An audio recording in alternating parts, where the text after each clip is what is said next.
পটুয়াখালীর কলাপাড়ায় দীর্ঘদিনের সড়ক দুর্ভোগ লাঘবে ব্যতিক্রমী উদ্যোগ নিয়েছেন সমাজসেবক ও খেপুপাড়া সরকারি এমবি কলেজের সাবেক জিএস মুস্তাফিজুর রহমান। টিয়াখালী ইউনিয়নের মাঝের গ্রাম থেকে ধানখালী যাওয়ার পথে সড়কের একটি অংশ দীর্ঘদিন ধরেই ভাঙা ছিল।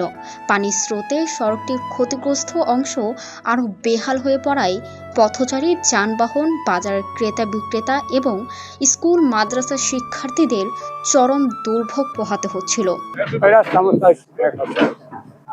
আমরা চলতে ফিরতে তাহলে চলতে ভালো হয়েছে, রাস্তা মান যেতেছে, চলতে আমার সুবিধা। স্থানীয়দের এই কষ্টের কথা জানতে পেরে আর অপেক্ষা করেননি মুস্তাফিজুর রহমান। নিজ অর্থায়নে বেকু দিয়ে মাটি ফেলে সড়কের ভাঙা অংশ সংস্কার করে দেন তিনি। এতে বর্তমানে এই সড়কে পথচারী ও যানবাহন চলাচল স্বাভাবিক হয়েছে। এদিকে স্থানীয় বাসিন্দারা জানিয়েছেন, এই রাস্তাটা ভাঙ্গার করতে যে আমাদের চলাচলের খুবই কষ্ট হয়েছে। বিগত প্রায় 30 মিনিট ধরে এই রাস্তাটি ভাঙ্গা। এই রাস্তাটি বর্তমানে মোতাবেক করে দেওয়া আমাদের অনেক যাতায়াতে অনেক সুবিধা হয়েছে। এদিকে মুস্তাফিজুর রহমান বলেছেন, এই রাস্তাটি হলো আমাদের কলাপাড়া টিয়াখালীর দীর্ঘ 30 বছর আগের রাস্তা, কিন্তু এই রাস্তাটি সংস্কার হয়েছে আজ থেকে 20 বছর আগে। তারপর থেকে রাস্তাটি কোনো সংস্কার হয়নি।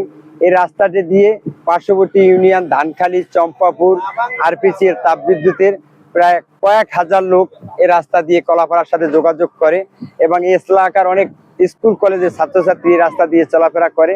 তাদের কথা চিন্তা করে আমি কলাপাড়া পিএ অফিসে যোগাযোগ করেছি, এলজিডি অফিসে যোগাযোগ করেছি এবং তাদের কোনো বরাদ্দ না থাকায় আমি এলাকার মানুষের এবং এই দুর্যোগের কথা চিন্তা করে, দুর্ভোগের কথা আমি নিজে অর্থায়ন দিয়ে আমি এই রাস্তাটি সংস্কার করে দিয়েছি, যাতে এই এলাকার মানুষের কিছুটা দুর্ভোগ নিরসন করা যায়, যাতে তারা ভালোভাবে চলাফেরা করতে পারে। প্রতিদিন 2 থেকে 3 হাজারের বেশি মানুষ এই সড়ক ব্যবহার করে থাকেন। তাদের দুর্ভোগের কথা বিবেচনা করে নিজ অর্থায়নে সংস্কারের উদ্যোগ নিয়েছেন তিনি। ভবিষ্যতে মানুষের কল্যাণে এই ধরনের সহযোগিতা অব্যাহত রাখার আশ্বাস দেন তিনি। তবে সড়কটি স্থায়ীভাবে সংস্কারে সরকারি উদ্যোগ প্রয়োজন বলেও জানান তিনি।